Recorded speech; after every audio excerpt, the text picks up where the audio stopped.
今日は CO2 添加に必須アイテムであるレギュレーターの紹介をさせていただきます。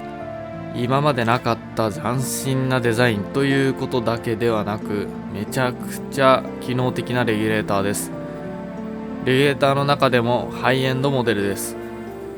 バブルカウンター、分岐、スピードコントローラー、電磁弁、減圧弁が全て揃ったレギュレーターです。分解清掃も簡単です。もちろん電磁弁の交換も分かりやすいです。そしてこのブロックを追加すれば3、4、5、6、7、8、9、10、そんな多分岐も可能です。分岐ユニットには1つずつ高精度なスピードコントローラーがついているので、1秒1滴よりも少ない調整が可能です。レギュレーターを買い替える予定の方、レギュレーターをこれから買う予定の方、最後に行き着くレギュレーターはこれです。このハイエンドなレギュレーターを本日は紹介させていただきます。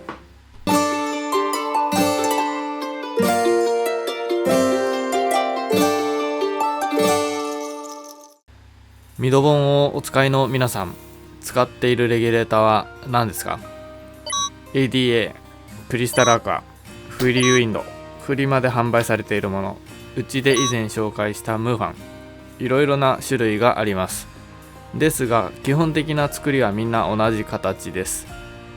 レギュレーターといえばこのような形がスタンダードですよね。さらに複数の水槽に分岐するために分岐パーツを別途買ったり、ステンレスの一体型分岐ユニットを使ったりします。これらを使っていると分岐を増やしたいときに2分岐をさらに二股に分けたりしてどんどん分岐が増えていきます。そうすると配管や調整が複雑になってきたりしてしまいます。こっちの水槽で調整したらあっちの水槽でまた調整が必要みたいな感じで非常に手間です。一方セントラル管理ができるステンレスの一体型分岐ユニットを使うと、ユニット全体の高さが上に伸びたりして高さの都合で水槽台に収まりきらなかったりします。また分岐を増やすと圧力のバランスが崩れてスピードコントローラーの調整が難しくなったりします。そんなちょっとした不快感、悩みを解決してくれたのがこのレギュレーターです。今日はこのレギュレーター、アクアフィラーレギュレーター、何が優れているのか、何に優れているのか、使用や使い方を交えて紹介させていただきます。このチャンネルではアクアリウムに役立つコスパのいい製品を紹介しています。グッドボタン、チャンネル登録お願いします。Twitter や Instagram、Facebook やっています。個別で製品に関して相談も受けております。こちらも合わせて友達登録よろしくお願いします。はい、というわけで早速ですが仕様から紹介させていただきます。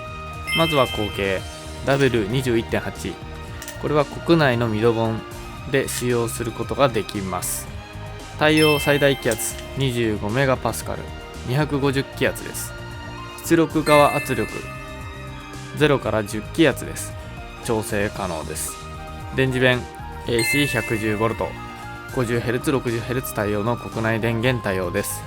付属品は減圧弁、1次側圧力メーター、2次側圧力メーター、2次側圧力調整用バルブユニット、電磁弁ユニットブロック、分岐ユニットブロックスピードコントローラー付き。別途分岐ブロックを追加することで3分岐以上をサポートします。バブルカウンター2個、スペアのオーリングです。外観はステンレスで重厚感があります。持った感じは重たいです。しっかりとした作りです。ここにミドボンをつけるようになっています。ガス漏れ防止用のオーリングが入っています。そして250気圧まで測れる1次側メーター。ミドボンは酒屋建てに入るビールサーバー用の炭酸ガスボンベのことなんですが、この中にはとてもたくさんの炭酸ガスがギュッと詰まっています。なので開けると炭酸ジュースのようにプシューッと勢いよくガスが出てきます。この中には60気圧というとても高い圧力でガスが封入されています。このレギュレーターは250気圧まで対応しているので安全に使用することができます。こちらは2次側メーターです。10気圧まで対応しています。下のダイヤルをひねると簡単に調整可能です。ミドボンは60気圧や50気圧といったとても高い圧力のものです。それをそのまま水槽に点火するのには圧力が高すぎて CO2 チューブやディフューザーが破裂してしまいます。そこで減圧弁というこういったいわゆるレギュレーターを使って2気圧とか3気圧とか低い圧力に変換する必要があります。それをどのように調整するかを決めることができるのがこのダイヤルです。ひねれば虹側の圧力が変わります。虹側圧力なんてそのままでいいじゃん、何に使うのと思う方もいらっしゃると思います。これは何に必要なのかというと、ミドボンを分岐して複数の水槽に点火するときに調整します。例えば虹側の圧力が3気圧の時に2分岐と6分岐では1個に対しての分配される圧力はかなり変わります。個々の圧力が低いと調整が非常に難しくなります。1個を調整したら他の分岐が影響を受けやすくなります。なのである程度圧力は高い方が分岐をしやすくなります。虹側圧力を6気圧に調整すれば6分岐をしても1個あたり1気圧、8気圧に調整すれば8分岐をしても1個あたり1気圧になります。逆に2分岐しかないのに6気圧もあったらディフューザーやチューブに圧力が加わりすぎてしまいます。2気圧程度に落として使うとスピードコントローラーの調整がしやすくなります。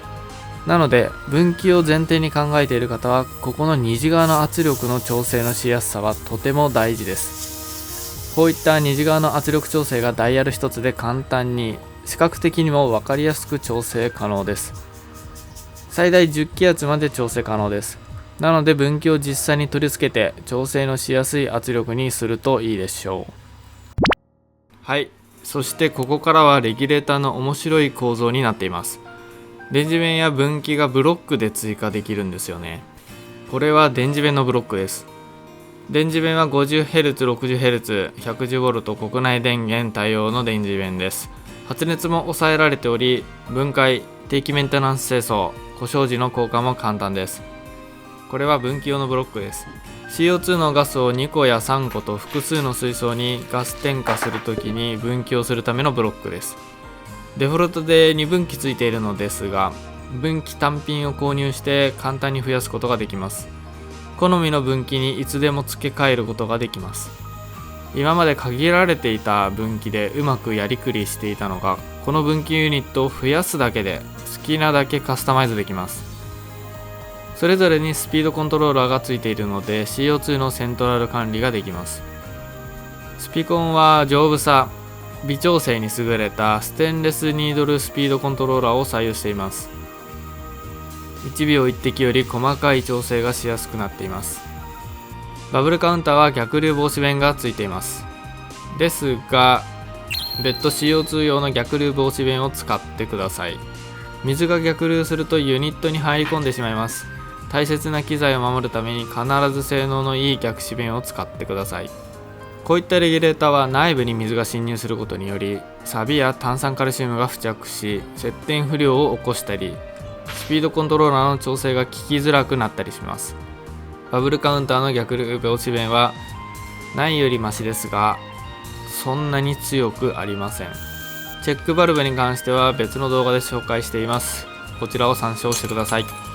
逆止弁のトラブルやバブルカウンター内の水が逆流して内部に水が侵入してしまうことはどんなレギュレーターでもありえます。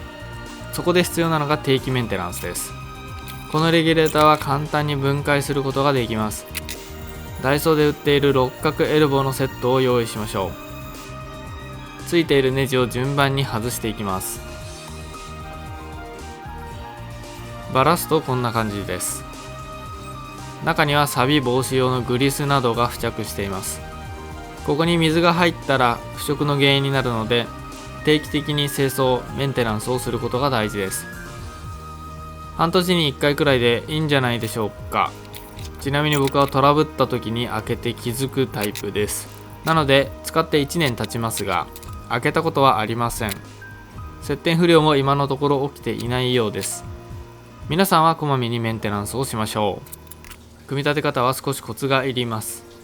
ネジを片方ずつ入れていきます。ブロックを揺らしながらネジの入り方が軽いところを探して入れていきます。これをせず無理やり入れていくと簡単にネジがぶち壊れます。頭が吹っ飛びます。注意しながら交互に軽く締めていって最後に本締めをしましょ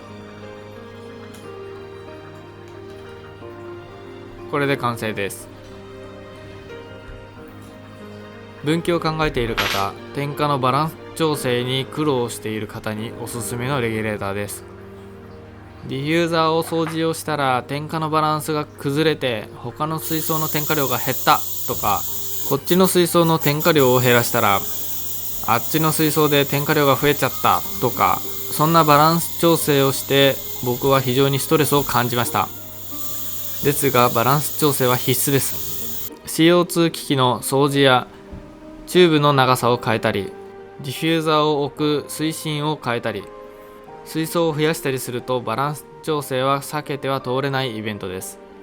そこでバランス調整のしやすい機器を選ぶとストレスが減ります。僕は現在このレギュレーターを使用して1年間経ちますが、水槽を増やしたり、水槽の場所を移動したり、水槽の大きさをサイズアップして点火量を変えたり、水草をトリミングして CO2 の点火量を変えたり、そんなバランスが崩れるイベントがある時のたびにこのレギュレーターを使ってよかったなと、調整しやすくてよかったなと今でも思っております。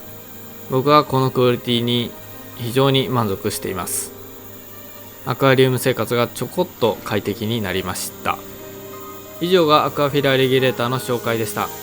まとめると、アクアフィラーレギュレーターは CO2 点火量の微調整ができる、二次側圧力を簡単に調整できる、分岐を簡単に追加できる、清掃分解が簡単にできる、フォルムがかっこいい、高さを取らない、そんな感じです。